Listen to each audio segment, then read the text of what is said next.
Sistema Michoacano de Radio y Televisión presenta.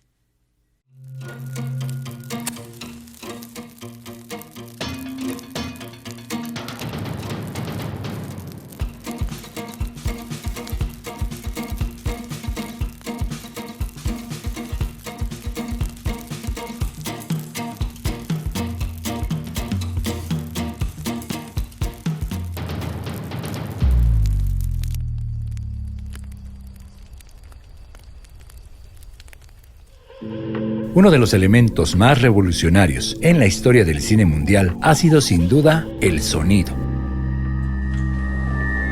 En México, una de las más brillantes sonidistas es Isabel Muñoz Cota, o simplemente Chabelita, como es conocida entre los compas y en las conversaciones de cantina o de banqueta, donde el tema de su profesión pierde la seriedad e incluso se convierte en materia de feroz crítica. Chabelita ha sido multipremiada en diversos festivales alrededor del mundo y ganadora en 4 ocasiones del premio Ariel de Oro. Su currículum podría competir con los créditos finales de películas como Star Wars. Desde sus inicios ha trabajado en documentales y programas de ficción, en películas como Trópico de Cáncer, Perfume de Violetas, El Violín, Pastorela, Güeros, Noches de Julio y La Cuarta Compañía. Sencillamente, pero con toda la complejidad que ello implica, ha resaltado voces y contextos sonoros, panoramas que a los oídos de los espectadores resultan espectaculares. Sin más, después de mucho insistirle y mucho rogarle a su apretada agenda que le permitiera viajar a Morelia, Chabelita, aquí, alrededor de la fogata.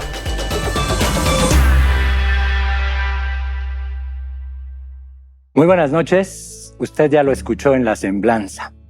Tú ya lo escuchaste en La Semblanza. Me siento muy contento y muy agradecido, pues porque después de corretear prácticamente a Isabel Muñoz Cota, hoy está aquí, del lado izquierdo. Chabelita, ¿cómo estás? Muy buenas noches. ¿Qué onda, Toño? Buenas noches. Aquí en La Fogata. Aquí en La Fogata, Ira, con una vista bien bonita. Tenemos 2 maneras de hacer esta entrevista. Ok. Como lo que somos o comportarnos como conductor y entrevistada. Pues lo que somos, ¿no? Entre más viejos, más somos como somos, Toño. Entonces digamos salud, ¿no? Comencemos con un salud. Pues sí, salud y revolución social. Salud y revolución social.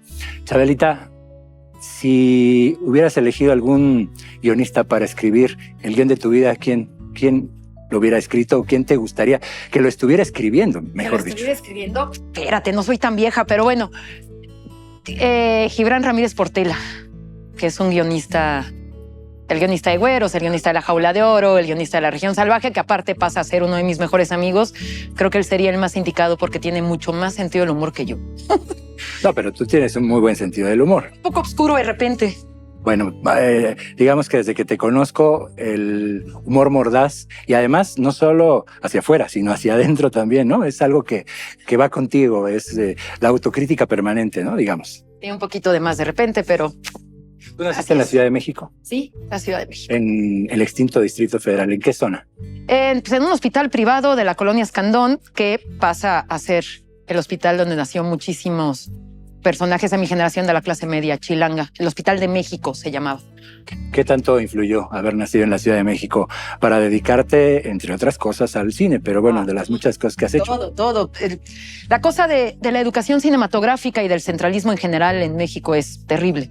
Y en la educación cinematográfica es mucho más terrible. Porque pues no hay escuelas de cine, o hay muy poquitas escuelas de cine de unos años para acá fuera de la Ciudad de México. Entonces, pues básicamente hace la diferencia total haber nacido en la Ciudad de México en una familia de clase media que les gustaba ver películas. ¿Clase media de veras o clase media como la de Cuarón? Clase media venida menos. La clase media de los 70s que podían comprarse una casa cuando... Después de la película Roma. No, bueno, no, sí, el concepto de clase media. Clase media, ¿no? El concepto de clase media. Que la gente crea que es clase media, ¿no? Es que yo soy clase media. En fin. Digo, ya ahorita lo platicaremos, porque precisamente por eso comenzaba esta charla situado en la Ciudad de México. Digo, a final de cuentas puede ser un acierto o un error geográfico el que nuestros padres hayan decidido dónde naciéramos cada uno de nosotros. Pero en este caso me parece que hacer cine, sí, como tú lo acabas de decir, es determinante por este asunto del centralismo. Y ese centralismo, aparte de que no hay escuelas o la gente piensa que de repente no hay escuelas y tiene que emigrar allá, eso también tiene que ver con la noción de qué historia se cuenta.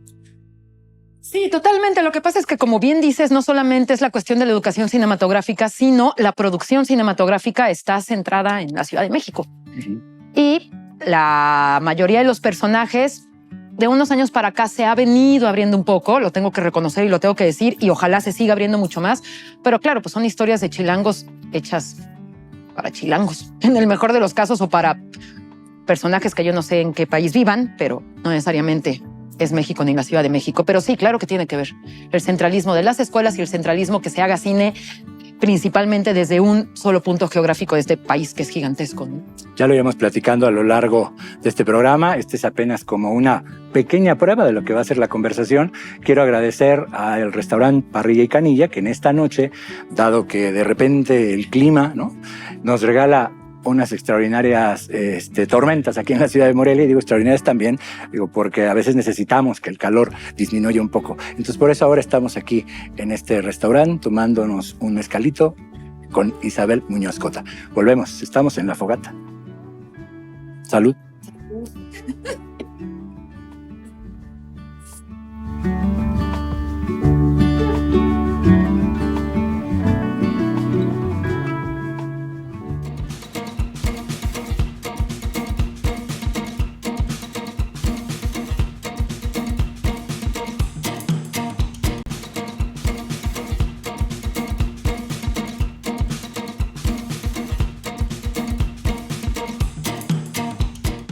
Regresamos a La Fogata y ahora sí, ya está encendiendo. Ahora sí que ya agarró.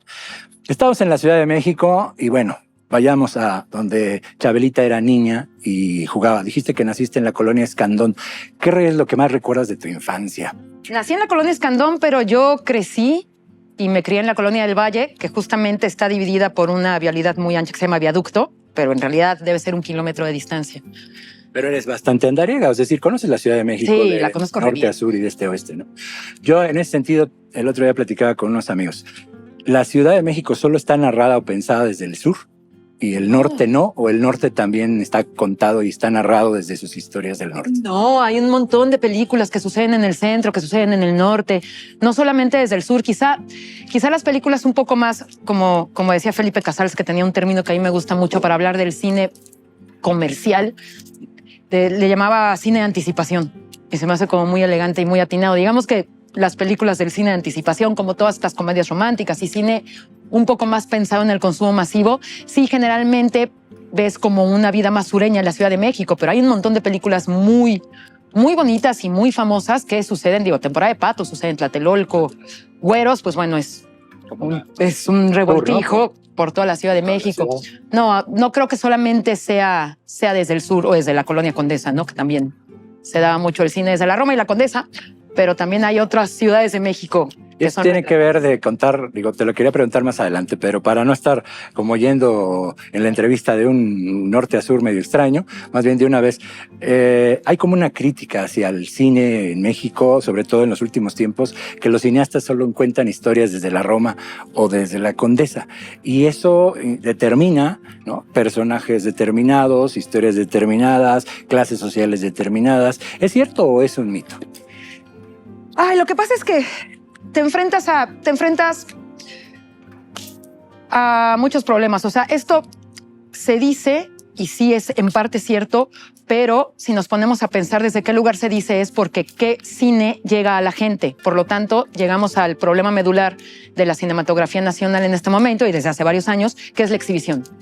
Claro. O sea, se producen muchas películas, pero ¿qué películas son las que llegan a los grandes complejos de salas cinematográficas de este país? Entonces ahí el espectro se ve súper reducido, porque hay un montón de películas que no solamente suceden desde estas zonas, desde estos puntos chilangos que tú mencionas, pero que desgraciadamente pues no alcanzan la ventana o la salida. Ahora con las plataformas se supone que se tendría que abrir un poco más, pero el fenómeno se repite, porque los tratos, los acuerdos económicos para que te compren tu película para poder exhibirla son muy injustos y son muy sectarios también, pero no, hay un montón de historias, tanto de ficción como de documental, que no solamente suceden en estos puntos. Ahora, también el tema de la crítica pues es totalmente válida, porque el cine, que desgraciadamente la mayor parte del cine mexicano que llega a las pantallas son estas películas comerciales o de anticipación, que pues es pura gente blanquita, es pura gente que vive o en la Roma o en la Condesa o en lugares indeterminados, porque yo de repente veo películas que digo, bueno, ¿eso en qué ciudad es? Claro. No trabajan, Sí, no van al baño. Sus preocupaciones son fuera de toda circunstancia del común y corriente de la clase media, que decíamos. La mayoría de la población, que también se vale. No creo que tengamos que llegar a un punto de intolerancia o a una dictadura de las mayorías, pero creo que el espectro se tendría que abrir mucho más, sobre todo basándose en una cuestión de empatía. Yo lo que le reclamo y lo que me duele de mucho del cine que se hace en mi país es la poca o nula empatía que hay para con el espectador. Entonces, pues obviamente el espectador está muy enojado con la cinematografía mexicana, porque jamás se ve reflejado, porque jamás se siente empático, y cuando se le ve muchas veces se le ve por debajo, ¿no? Se le ve con un paternalismo muy lastimero y muy estereotipado, lo que embroma a muchos en el gremio, y fuera del gremio se le llamó en los 90 la pornomiseria, ¿no? Claro. Los jodiditos morenitos que asaltan peceros disfrazados de payasos o que viven en las vecindades y se drogan todo el tiempo. Entonces volvemos a caer en la trampa y la desgracia del estereotipo, ¿no? Pero hay otro cine y hay otras películas que yo creo que 10, 15 años para acá se han ido abriendo camino poquito a poco, pero se topan con este gran muro y este gran problema que es las salas de exhibición cinematográfica. Aunque organicen festivales, no las exhiben. Y sobre todo si solo un par de familias decide, ¿no? A lo largo y ancho del país. El programa es una serie de 5 capítulos donde tendrías que entrevistar a mucha gente. A las salas, claro. Sí, es muy triste el tema de la exhibición, y pues la batalla está justamente en exigir una igualdad de piso. No, porque luego vienen estas críticas, es que claro, la gente de cine quieren que les den el dinero para filmar sus cuentos de siempre. No, queremos que nos pongan el piso parejo para que entonces cuando yo llegue al cine, en un complejo de 10 salas, en 8 no esté Avengers y en 2 esté, no sé, cualquier otra película, ¿no?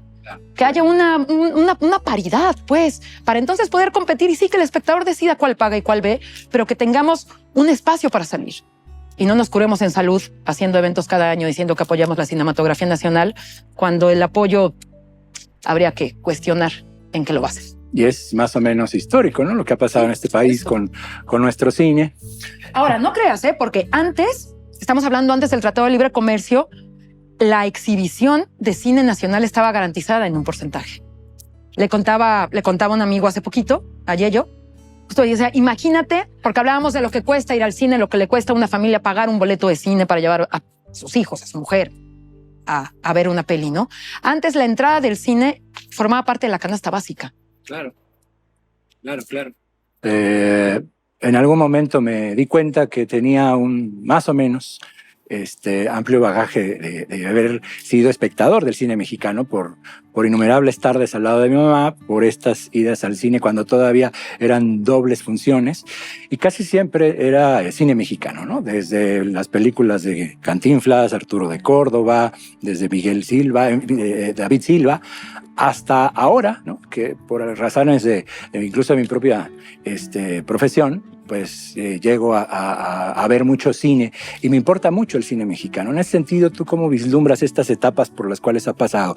El cine de oro, después, bueno, el cine de los 70s, 80s, el cine de Casals, el cine de Ripstein, el cine de ficheras, que nadie quiere hacerse cargo del cine de ficheras, pero es muy nuestro también. Totalmente. El nuevo cine mexicano de los 80s. El nuevo cine mexicano de los 90s. Y luego el nuevísimo cine mexicano de los 2000s. Es el de los festivales de hoy, ¿no? Sí. ¿Cómo han sido esos procesos ante tu mirada de cineasta? No, pues es que yo creo que es un proceso evolutivo y que responde también a un montón de contextos y de cosas que están sucediendo alrededor de las historias que se están contando.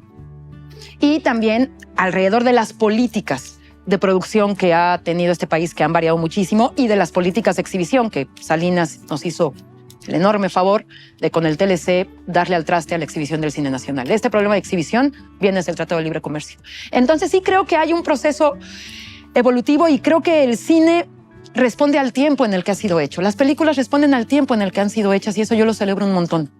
Y además, por ejemplo, ahorita que decías, en esta evolución, tenemos el ejemplo de los 70s, de este cine crítico, y que además fue auspiciado por el gobierno, ¿no? Por supuesto, por el Banco Cinematográfico. Y que fue, bueno... Estas películas de Felipe Casals, de Arturo Ripstein, de Paul Leduc. Sí, claro. Canoa, por ejemplo. De Casals, de Jorge Fons, Los Fue financiada Albañiles. por fondos de gobierno y fue incluso exhibida, ¿no? Sí. De esa manera. El problema entonces tiene que ver con una serie de factores, ¿no? Del cine mexicano, desde quién lo proyecta, cómo se hace, cómo se financia, cómo está el tema del financiamiento en el cine mexicano. Uy, ese es un tema muy escabroso. Pero en realidad, la mayoría del cine mexicano es financiado por el incentivo fiscal, que es el famoso Eficine. Y no te puedo decir exactamente el porcentaje, pero es más de la mitad de las películas que se filman en este país tienen apoyo de ese incentivo fiscal que celebramos muchísimo que exista. Se extinguió hace un par de años los fideicomisos y hay toda una discusión ahí, porque sí creo que se satanizó en extremo esta extinción de los fideicomisos, tanto de Foprocine como de Fidecine. Se reestructuró, está el Focine, que cuenta con recursos bastante más limitados que el Eficine, pero que ahí está abriendo y descentralizando el cine para que se hagan películas por regiones en el país, que yo creo que eso es bien importante y es bien respetable y es bien... Pues yo lo aplaudo muchísimo, porque entonces ahora forzosamente una parte de ese recurso tiene que estar asignado a la zona del noreste, no solamente a la zona del centro. Claro. Y creo que eso va a hacer crecer muchísimo nuestra cinematografía, porque luego hay gente que dice, no, pero es que las películas no saben filmar. Pues no, claro que no saben filmar porque no han podido filmar. No hay otra manera de aprender a hacerlo que haciéndolo. Entonces, si seguimos con toda esta soberbia centralista de solamente las películas desde el centro para enseñarles a los demás, me parece un poco soberbio y sobre todo me parece un poco o un mucho pobre en una cuestión de contenido y de lo vasto que es este país y de la inmensidad de historias tan distintas y tan hermosas para contar como para quedarnos solamente en la Ciudad de México. Y con una sola visión sobre el resto del país. Sí, porque luego van a hacerles el favor a filmar a los estados. A principios de este año tuve la posibilidad de conversar con Ángeles Cruz. Ajá. Y ella me decía, basta de que vengan con la mirada del conquistador a hablar de los pueblos originarios. Aquí parece ser que siempre estamos conquistados y que además siempre tenemos que ser los pobrecitos indígenas, como si no tuviéramos historias que contar, más allá de todo eso que sucede y por lo cual seguimos en el 2022 todavía repensando esta comunicación entre nosotros. El problema, no es nada nuevo, es que el problema es que lo que tendría que ser un derecho se vuelve un privilegio. ¿Por qué el derecho de el resto de los estados, que no es el centro del país, por qué ese derecho que tendrían que tener de poder contar sus historias tiene que ser un privilegio? ¿Por qué? Entonces, en ese sentido, creo que la idea de descentralización, como se ha estado llevando, va a traer muchísimas historias y muchísimas películas, increíbles y hermosas y distintas y muy distintas entre ellas que, traten de generar el mosaico que somos, todos los mexicanos, ¿no? Voy a recordar lo que alguna vez un poeta cubano me decía. Nos han engañado en el terreno literario. Nos dicen que solo algunos pueden escribir y que solo las historias de algunos pueden ser publicadas. Y si no es cierto, todos escribimos y las historias de todos pueden llegar a ser publicadas. Que sean alta literatura o no, eso es distinto. Como igual me parece, ¿no? El cine, todos podemos y tendríamos derecho a hacer cine. Y bueno, de ahí a querer ganar, no sé, un Oscar, un Globo de Oro, o muchos Arieles como tú. Las aspiraciones particulares ya. Esas ya van aparte, ¿no? Esas ya. Bueno, estamos hablando de aspiraciones y por ahí vamos a regresar, porque quiero regresar un poco a platicar contigo después de la pausa. ¿Por qué te dedicas al cine? Ahora sí que, ¿qué jabón te patrocina, mi querida Chabelita? Volvemos, estamos en La Fogata. No se muevan de ahí, no le cambien. No hay nada más en el espectro.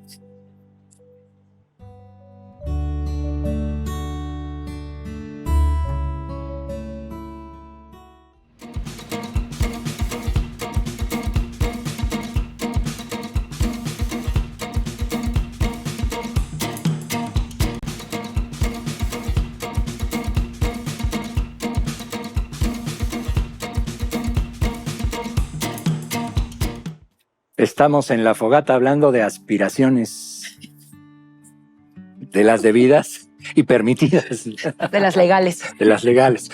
No, bueno, porque no estamos hablando de drogas. No. Porque hay aspiraciones que no son legales incluso en este país, ¿no? O incluso no están permitidas. A veces naces en algún lugar, un espacio, y ya, por más que aspires a hacer, prácticamente está negado, ¿no? No lo vas a lograr nunca. No lo vas a lograr nunca. Esa es una terrible tragedia, ¿no? ¿Qué te hizo pensar en querer ser cineasta? ¿Desde cuándo dijiste? Tengo que contar la verdad. ¿Qué película viste? Todo fue un gran accidente, un afortunado y grandísimo accidente. Porque yo estaba, voy a resumir la historia. Yo estaba estudiando en una preparatoria de la Universidad Nacional Autónoma de México, la Prepa 6. Y cuando estudias en preparatoria de la UNAM, si logras el promedio y terminar la escuela en 4 años, tienes el pase automático a la carrera universitaria. Y yo tenía mi pase para historia, porque yo iba a ser historiadora y yo estaba convencida que lo mío era estudiar a gente que ya no estaba viva. Pero como 4 meses antes de terminar la preparatoria, conocí a 2 estudiantes del CUEC, que es la Escuela de Cine de la UNAM, en un contexto de unos cursos de alpinismo, porque yo hice espeleología. Bueno, el punto es que yo platicando con ellos me dijeron, estudio cine. Yo dije, ¿eres actor? Se rieron mucho de mí. Dijeron, no estudiamos actuación, estudiamos cine. Entonces por ellos me enteré y me dijeron, no, es que solamente hay 2 escuelas, que es el CUEC y es el CCC, pero es muy difícil entrar. Entonces me quedé como con el gusanito y unos amigos, muy amigos míos, platicando, dijeron, pues, ¿por qué no haces el examen? Digo, a mí me gustaba el cine, pero no hay ninguna epifanía, ni te voy a venir con el cuento de que cuando yo era niña vi una película de Buñuel o me ponían Super 8 en mi casa y supe que desde niña quería contar historias. No es cierto. En mi casa se veía mucho cine, pero cine del Canal 5 de permanencia voluntaria, cine comercial, lo cual agradezco y me siento muy orgullosa de haber crecido viendo esas películas. Entonces, hago el examen, pero más con la idea de ver hasta dónde llego, porque es un examen de varias etapas donde van eliminando personas y se queda muy poquita gente, y pues me quedé. Maravillosamente. Maravillosamente a mis 17 años, no tan maravilloso para mis padres, que cuando les dije, pues sí pegaron el grito en el cielo porque era un absurdo absoluto. ¿Cómo que vas a estudiar cine? ¿Eso qué es? Y yo un poco, la verdad, entré sin saber todo el campo infinito y hermosísimo que es la creación cinematográfica. O sea, yo entré sin saber que el sonido se grababa aparte. Yo pensé que las cámaras de cine, como las cámaras de Super 8, tenían un micrófono. No, se registraba. Imagínate mi nivel de...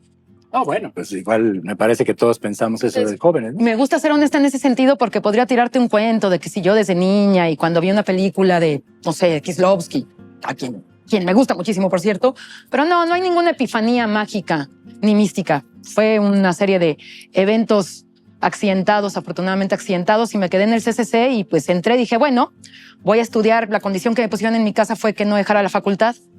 Entonces dije, bueno, igual y entro y esto es una tomada de pelo. No, y eso que decías me parece que es soberbia y pedantería de muchas y de muchos de pronto esto, ¿no? Decir, vi la escena del ojo de Buñuel y ahí fue sí, donde decidí. Yo no sé si sea una cuestión de pedantería, no es mi caso. Te lo voy a decir porque de alguna manera nosotros, queramos o no, tenemos, tú lo mencionaste, a nuestro lado esta cultura que nos permea, melodramática, y que también es mediática, que pasa por el cine nacional, ¿no? Que pasa por Televisa, que pasa por Imevisión, que pasa por TV Azteca, y que de alguna manera, por más que le hayamos cambiado quizás a TV UNAM, a Canal 11, pero de alguna u otra forma, ¿no? José y Juan Gabriel también forman parte de nuestro imaginario sentimental, ¿no? Con eso crecimos. Entonces, por eso se me hace a veces medio pedante decir, yo siempre crecí aparte, ¿no? Como en una burbuja donde yo no me bañé de esas aguas y más bien fueron las otras. Y de ahí, ¿qué dijiste? Ahora, bueno, entré a una escuela de cine, tengo que parecer cineasta, me imagino, ¿no? Pues no, porque yo nomás no me hallaba. Pues imagínate entrar a los 17 años a una escuela donde hay gente, o sea, generalmente entran 15 personas por año. Mi generación fue una cosa muy rara que entramos 20, pero al año éramos 11. Porque pues mucha gente se desencantaba y decía ¿qué es esto? Y se salía. Ahora, también el contexto cuando yo entré a estudiar cine fue en 1995. En 1996 en México se filmaron 9 películas. Yo me acuerdo que el director de la escuela, un tipo a quien quise mucho, un tipo que amó profundamente el cine y la escuela de cine, Gustavo Montiel, que ya falleció, nos decía, muchachos, pero es que ¿qué hacen aquí? No tenemos dinero para la escuela, se hacen 9 películas al año. No podemos estallar helicópteros No, arriba de la deja estallar catedral. helicópteros. No podemos conseguir dinero para levantar un guión de 3 personajes, 3 locaciones, algo como muy acotado, ¿no? Entonces, en ese sentido, fue una formación muy particular porque no existía este boom de producción que afortunadamente existe desde hace unos años y mucho menos existía esta cosa del oropel de los festivales. De yo quiero que mi corto vaya a Cannes, o yo quiero ganar en tal festival, yo quiero estrenar en Cannes. En los 90s eso no existía en México. Eso no existía en las escuelas de cine. Era juntar el dinero y conseguir las cosas prestadas para hacer tus cortos y pues para poder soñar a hacer una película, un documental, pero toda esta cosa que a mí me parece en gran parte terrible y a mí también me parece que en gran parte le ha hecho mucho daño al cine nacional, de esta fascinación por el oropel de los festivales, llegó después. Entonces yo afortunadamente no me formé con eso. Y lo digo afortunadamente porque creo que, no digo que tiempo pasado fuera mejor, me estoy haciendo viejita, pero todavía no llego a ese nivel, pero sí creo que nuestra atención y nuestras aspiraciones estaban en otro lado, no en ir a desfilar una alfombra roja. Te comentaba esto del helicóptero que está ahí arriba de la catedral, porque una vez precisamente decía Ricardo Benet, a quien tú conoces bien y conocemos muy bien y lo queremos mucho. Y decía Ricardo Benet, sí es una determinante, yo tomé un tallercito de guión con él, sí es una determinante hacer guión en México, porque puedes echar a volar tu imaginación hasta cierto presupuesto. Claro. O sea, porque tienes que saber que tu historia va a ser contada. Sí, y que eso es bueno, decía Ricardo Benet, porque te hace ir a la realidad. Sí, pero a mí no me gusta verlo desde un punto lastimero, sino todo lo contrario. Tienes que sacar ventaja de la desventaja y eso es maravilloso. Y más en un país como este y más en unas circunstancias como las que nos toca vivir. Coño, si lo entiendes y le buscas y utilizas esa gran desventaja, esta gran cosa de es que somos latinoamericanos, es que somos mexicanos, es que no hay dinero, es que no hay recursos, para refugiarte en ese discurso de confort lastimero, te estás perdiendo de poder contar tantas cosas, quizá de mejor manera que si tuvieras el presupuesto para hacer volar un helicóptero arriba de la catedral. Claro, de repente volteamos a ver películas fascinantes en Europa y no necesitas más que una cámara, ¿no? Sí. Y una buena historia. Una historia y gente que la quiera contar de la mejor manera que la pueda contar. Exacto. Hacer cine es complicado, es complejo, es difícil. Digo, y en este proceso de haber entrado al CCC e irte dando cuenta de esta es la realidad.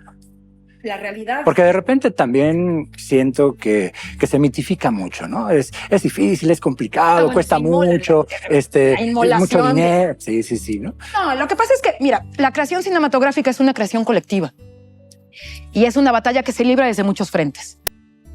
Entonces, pues evidentemente mi percepción dirigiendo o haciendo sonido directo no va a ser la misma que alguien que produce o que alguien que hace dirección de arte o de alguien que escribe, que pues rara vez va al set, por ejemplo, o de alguien que edita y que hace postproducción, que viven alejados del set.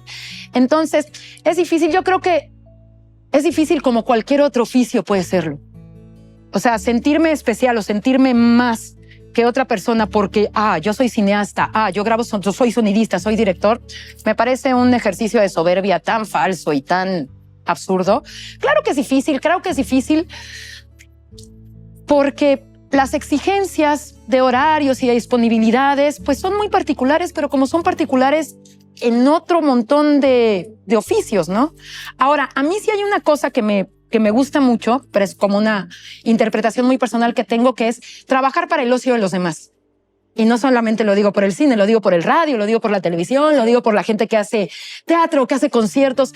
A mí eso me conmueve de una manera muy particular porque aunque sí es un oficio, creo que hay una cosa de amor muy particular para dedicarle tu tiempo y tu vida a que el otro se divierta, a que el otro se entretenga. O sea, a mí eso me parece una belleza infinita.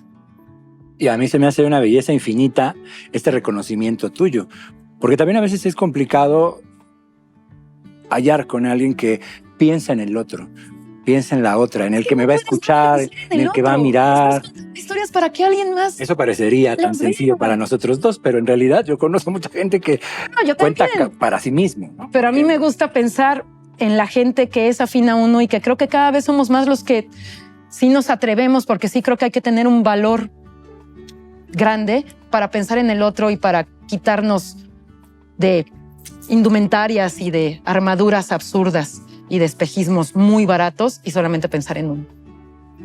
No, tienes que pensar en el otro. No puedes, no tendría sentido lo que haces si no piensas en el otro. ¿Y cómo sobrevives al mundo de los egos del cine? Al mundo de los egos de los medios de comunicación. Hago sonido directo. Eso va hasta el próximo bloque. No te adelantes. Sonido directo. Me pongo unos audífonos y nadie se entera que existo. Porque diste la vuelta. Saltaste a hacer sonido y si quisiera dedicarle todo un bloque de La Fogata a ello. Pero hiciste cine, tienes una ópera prima. Y tienes un corto que a mí hace ratito en la tarde que nos topamos aquí en el Sistema Michoacano de Radio y Televisión en el pasillo, que te nombré ese corto, como que pusiste una cara de quisiera olvidarlo. No, el corto no. No, el corto me gusta mucho. Si maneja, es una cosa muy personal que se la dediqué a mi mejor amigo Si porque es noche, procura ir acompañado. El título es terriblemente largo, pero bueno. No, ese corto le tengo mucho cariño porque es una cosa muy, muy, muy, muy personal. ¿Y fue tu primer cortometraje? ¿Fue? No, es que en realidad en la escuela, el CCC es una escuela maravillosa, no porque yo haya egresado de ahí tenga que hablar bien de ella, sino porque, aparte de eso, es una escuela donde filmas mucho. Entonces, tú, como alumno, filmas 2 cortometrajes de ficción, un cortometraje documental, una tesis que puede ser ficción o documental y puedes competir para hacer un largo. Ninguna escuela en el mundo tiene eso. Que todos los alumnos puedan y tengan que filmar sus cortos. Generalmente en las escuelas hay una competencia, hay una selección, o solamente filman los de dirección. Aquí esto es parejo. Entonces, pues bueno, evidentemente eso te hace crecer y aprender un montón. Este corto del que hablo fue después de haber salido del CCC. El IMCINE tiene un concurso nacional de cortometraje donde tú mandas tu guioncito y si gana, pues te producen el corto. Este cortometraje fue yo ya egresada de la escuela, yo ya había hecho mi documental y concursé y afortunadamente me dio en el recurso y pude hacer el corto. Y los que somos noctámbulos y creemos en las rupturas amorosas frecuentes, me parece que es un corto bastante, que nos dice mucho, que dice mucho, ¿no? Sin decir, dice mucho. Lo que pasa es que, al menos en la Ciudad de México, la gente que me rodea, la gente que es afín a mí, a final de cuentas te vas rodeando de gente que tiene una afinidad contigo. Sí coincidimos, afortunadamente la mayoría tenemos acceso a un automóvil y al menos a mí me gusta mucho manejar, porque me gusta mucho pensar mientras manejo, porque me gusta mucho imaginar mientras manejo. Entonces tenía esta costumbre con mi mejor amigo, con Fabián, de pasar por él los lunes en la noche, los martes en la noche, a las 10:30, 11 de la noche, que no había tráfico en la Ciudad de México, y nos íbamos a manejar. Comprábamos un six de cervezas y nos íbamos a platicar, pero manejar. Que es siempre, para mí, esta cosa de... ¿Podía pagar gasolina para manejar toda la noche? Cuando se podía...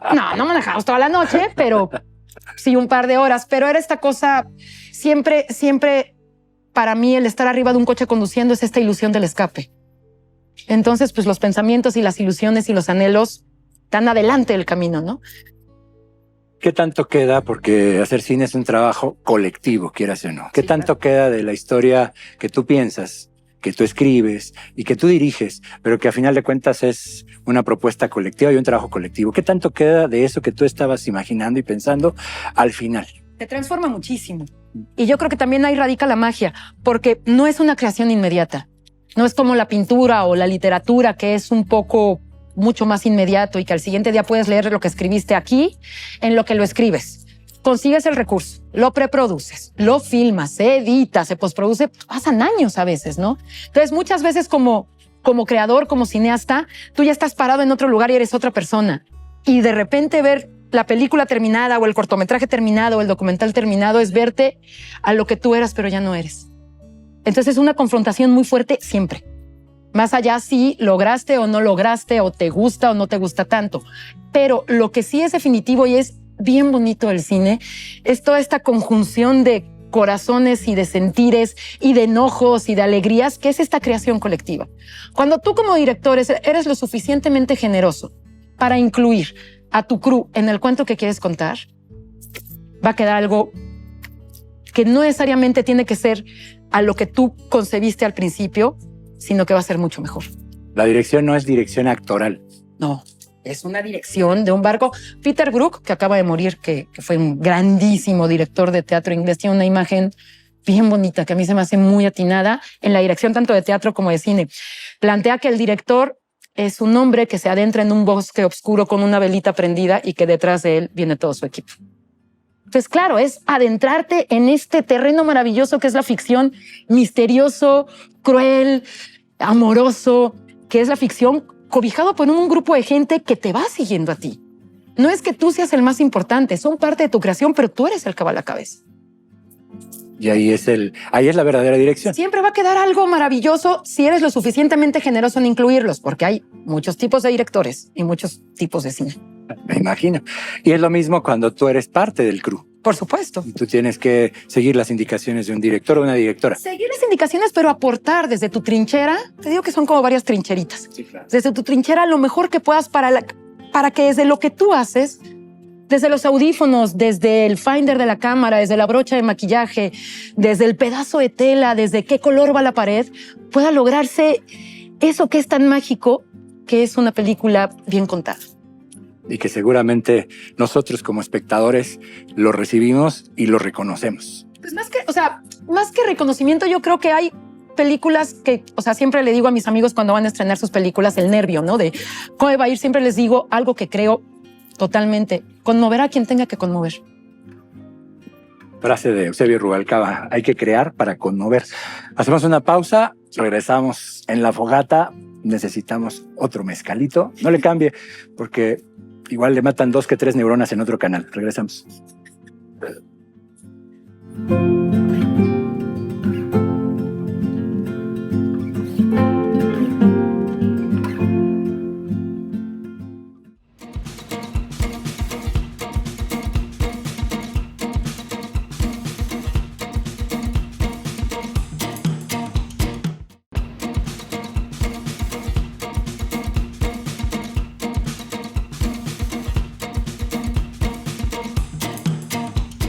Regresamos a La Fogata, ya nos sirvió Normita, nuestro mezcalito, y seguimos conversando porque ahora vamos a dar el salto de estar atrás de la cámara, de pensar la película, el guión.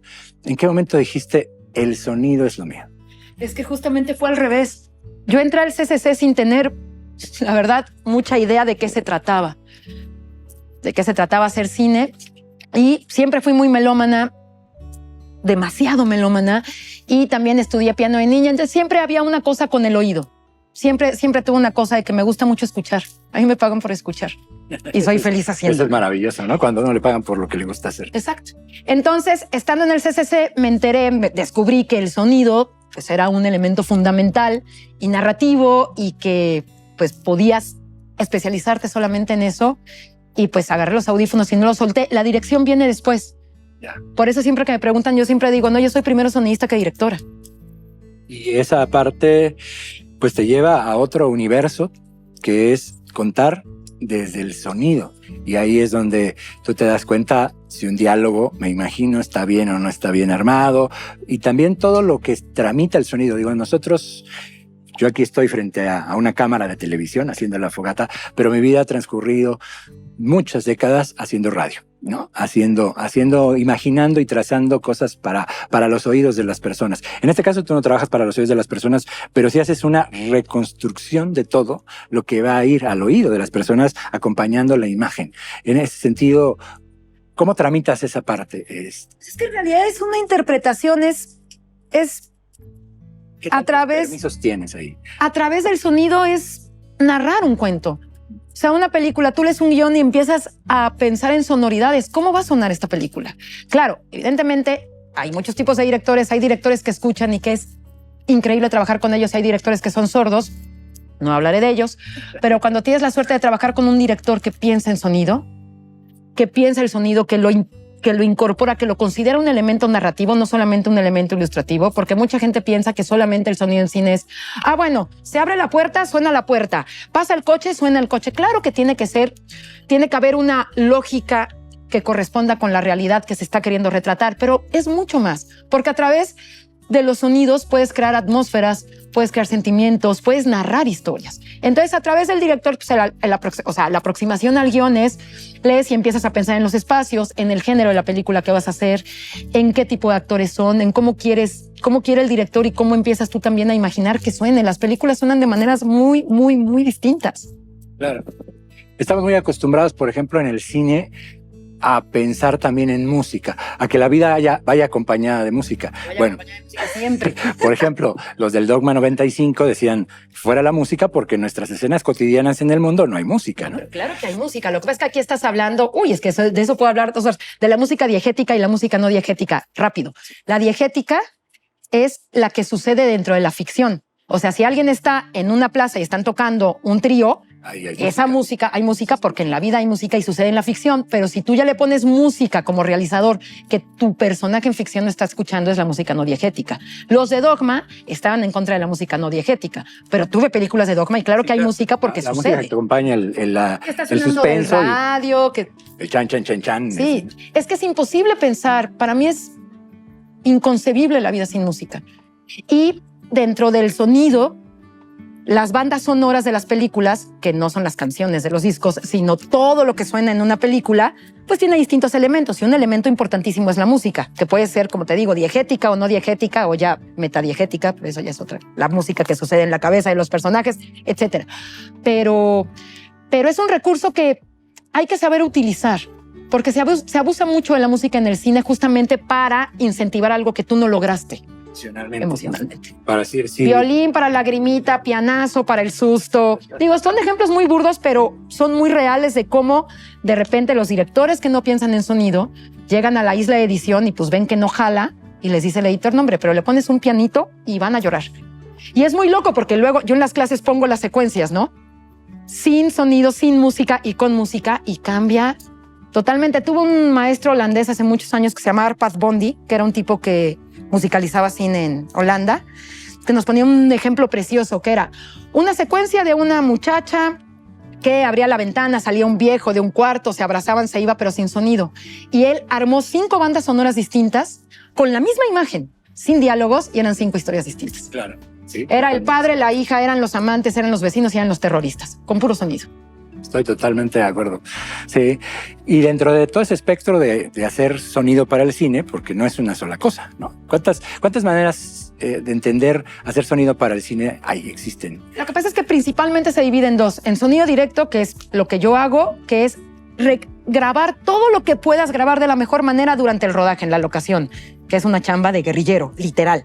Y está el diseño sonoro, que es, ya que se editó la película, es hacer toda la edición de sonido y el armado de esta banda sonora, que es increíble, desde decidir qué va a sonar y qué no va a sonar, hasta en dónde va a sonar. Adelante, atrás, acá, un perro no suena, porque el sonido es muchas veces lo que no vemos en la imagen. Entonces las posibilidades son infinitas. Eso se hace en el diseño sonoro. Entonces principalmente son esas 2 áreas y generalmente los que nos dedicamos a una no nos dedicamos a la otra, porque son aproximaciones muy diferentes y también son personalidades muy distintas. Y el sonido directo incluye la intemperie. No, todo. La intemperie, las cajuelas de los coches, los aguaceros, todo, pues es... El viento. Todo. ¿No? La música de los vecinos, los teléfonos celulares, el tráiler que está pasando, el zumbido de los cables eléctricos, el sonido de tu fogata y del gas que le estaban echando. ¿Cuántos años llevas haciendo ya sonido directo? Ya de a de veras, mi primer largo como sonidista fue una peli que se llamó Historias del Desencanto en 1999. Después que yo entré muy chiquita a la escuela y a los 21 años ya estaba, pues ya, así aviéntese.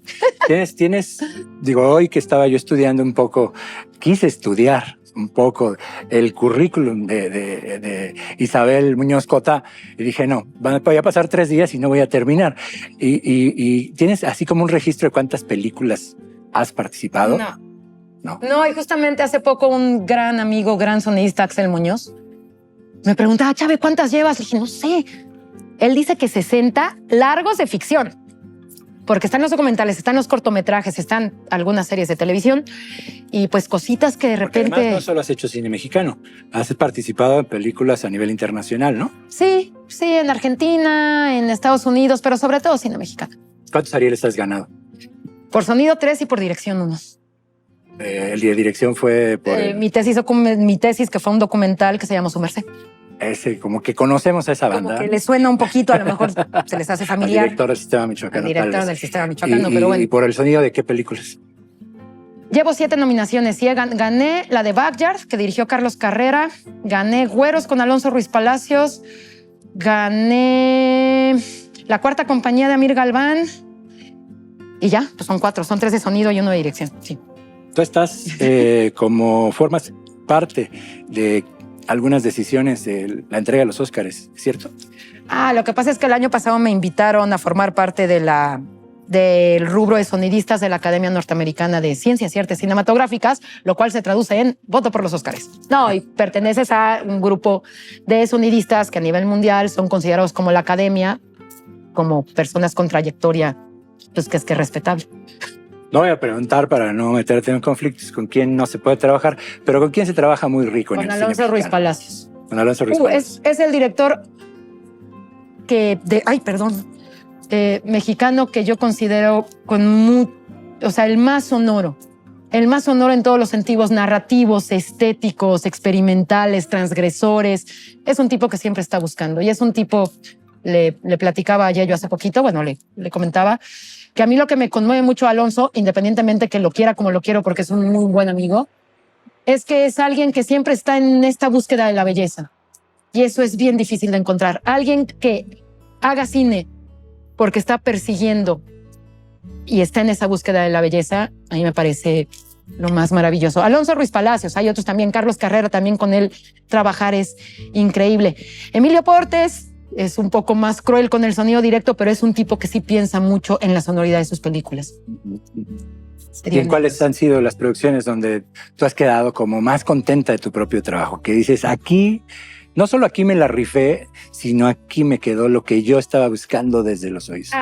Es que hay varias. Bueno, Güeros por muchas razones, es una película que atesoro en el corazón. Pero antes de Güeros, bastantes años antes, está una película de Francisco Vargas que se llama El Violín. Claro. Híjole, fíjate, el violín, yo daba un taller en el Centro de Readaptación Social. Ajá. Daba un taller de literatura para mis amigos internos. Era un taller, pues tenían que ir a fuerza, ¿no? Todos los viernes estaba yo. No podían irse a otro lado, digamos. Sí, exacto.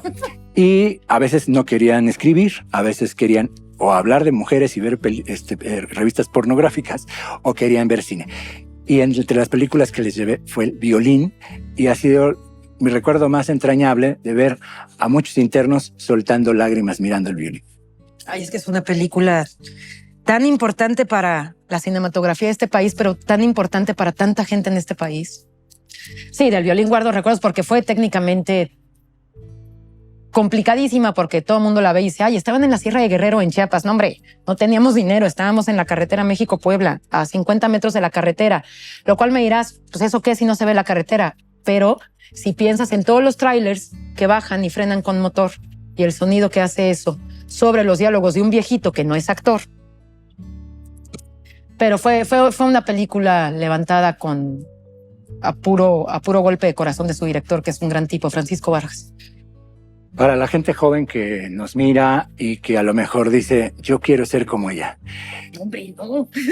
Piénsenlo 2 veces. No. Sean mejores personas, mejores sonidistas, mejores seres humanos.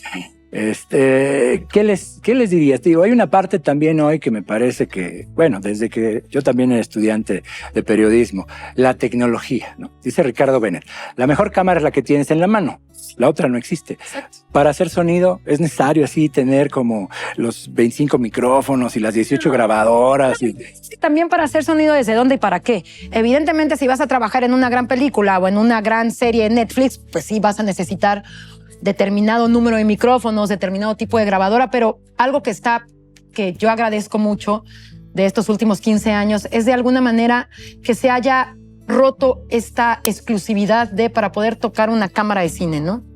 Que es lo que te daba antes mucho la escuela de cine, que era la manera menos complicada de poder acceder a eso, pero ahora puedes hacer películas con un celular. Hay micrófonos que puedes conseguir prestados, la gente cada vez es más autónoma y más independiente, y eso se me hace algo súper chingón. que no tenga que depender. Evidentemente sí es caro, pero no es tan caro como era hace 20 años, ¿no? Entonces yo creo que más bien es resolver. Eso otra vez lo que te decía hace rato, sacarle ventaja a la desventaja. Resolver, porque más que la cosa técnica y el botón y el cable A y el cable B, es la idea que tienes y cómo logras llegar a esa idea. Talento, genialidad, o necedad, o disciplina, o ganas. ¿Qué es? Trabajar. Evidentemente habrá gente, es que el tema del talento a mí es otra, podríamos hablar 3 programas al respecto del concepto que se tiene de talento. El talento en la hamaca nos sirve de mucho. El talento, sí, que no, cuando no te tienes que ganar el día a día ni para pagar la renta, pero bueno. No, pues es trabajo y es necedad, mucha necedad y estar intentando, insistiendo, encontrando la forma de cómo meterse, porque ahora ya no tienes que ser un egresado de una escuela de cine, ya no tienes que ser el nieto del productor o el hijo del director. Afortunadamente ya no. Evidentemente, si estás de ese lado, pues tienes 3 boletos más para la rifa de poder hacer una película. Pero no es un impedimento. No es un impedimento, va a costar más trabajo, sí. Pero eso no es una excusa para no hacerlo. Pues a mí de verdad me ha dado un gusto enorme, Chabelita, haber podido platicar contigo hoy. Yo cuando voy al cine, y soy de los que se queda a ver los créditos, siempre llego al lugar del sonido, Isabel Muñoz Cota. Es así como, tienes como el monopolio. No. Yo veo 3 nombres muy frecuentes. Lynch Weinstein, que aparece casi en todos lados también, un profesor mío de la universidad, Manuel Teil, y tú, ¿no? Son así como los 3 grandes que están ahí, pero más grande eres tú. Vea otro tipo de películas, oiga. De verdad. Más quisiera. No, somos afortunadamente cada vez más personajes se quieren dedicar al sonido directo por vocación. Ha cambiado mucho el cine directo en México, ¿no? Porque el sonido directo. Bueno, el cine, el sonido en el cine. Si vemos una película de los 70s, por ejemplo, decíamos, ¡ay, híjole! No. Ay, pero lo que pasa es que también generalmente son decisiones de producción, que no quieren llevar un sonidista, que no quieren pagar lo que cuesta el equipo, que no se toman la molestia en pensar, voy a elegir una locación. Si tengo 5 páginas de una conversación súper íntima y súper delicada en la cuestión narrativa del cuento, pues no voy a poner la locación al lado de la carretera. Pero los productores no piensan en eso. Entonces, ¿sabes? De eso podríamos hacer otro programa de lo que callan los sonidistas. Lo que callan los sonidistas. No, hombre. Un saludo a Pepe Mulato, por cierto, quien está haciendo el sonido de este programa de aquí de La Fogata. Pues muchas gracias. Ay, no, muchas gracias a ti. Y yo agradezco a este maravilloso equipo de La Fogata, a todos los que participan, a todas las que hacen posible que este programa sea. Y también al restaurante Parrilla y Canilla, quien nos dio en esta noche alojamiento. Alojamiento es el que está haciendo aquí Trujeque, alojamiento para grabar este programa. Muchas gracias, muy buenas noches. Gracias, Chabelita. Nos vemos la próxima. Mi nombre es Antonio Monter. Adiós.